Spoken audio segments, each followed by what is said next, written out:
دا اوس زه په لنډي کوتل کې چې کوم صوبایي حکومت او ضلعي انتظامیه طرف نه د رمضان سسته بازار دی هغه کې ولاړ یم.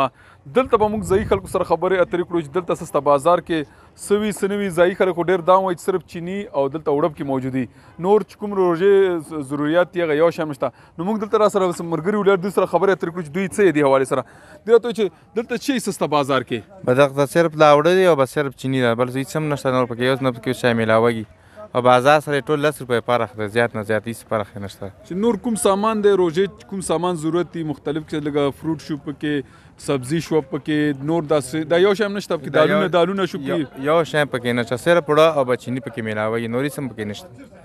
بالکل دلته به نورو ملګرو سره خبرې اترې کړو چې دوی څه حوالې سره یو ځوان سره موجود سره خبرې اترې کړو چې څه دی سسته بازار حوالې سره. عمر خان ته خو په خپل هم یو ویل نون جرنالست یو پته ورته لګي دي ته سسته بازار یې ژرته دا وښایه یا خو ما خو هغه دا دی افسوس ځکه کړم چې دی باندې بینر هم ګر چاپېر لګېدل چې سسته بازار او په سوشل میډیا باندې یو درز غب شروع یې سسته بازار دی. نو ایسي صاحب یا خو ورته زمونږ جاهل ښکاري ول یا ته جاهل یې که دې ته سسته بازار زه دته هېڅ هم نه یم، هسې فضول دي دا ځای په نیولی، هسې خپل ټایم ضایع کوي.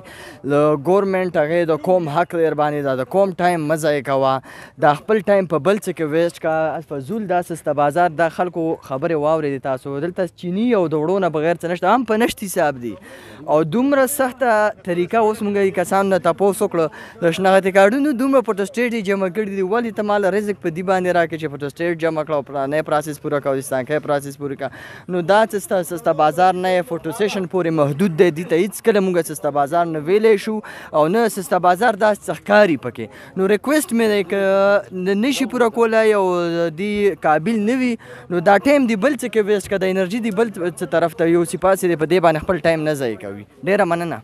جی بالکل تاسو دلته چې کوم ځایي خلک خبرو دوی دا وینا وه چې دا سسته بازار هسې یو ټینټ یې جوړ کړی دی، برای نام سسته بازار دی، هېڅ هم پکې نشته، صرف چیني او ړب کې میلاوږي.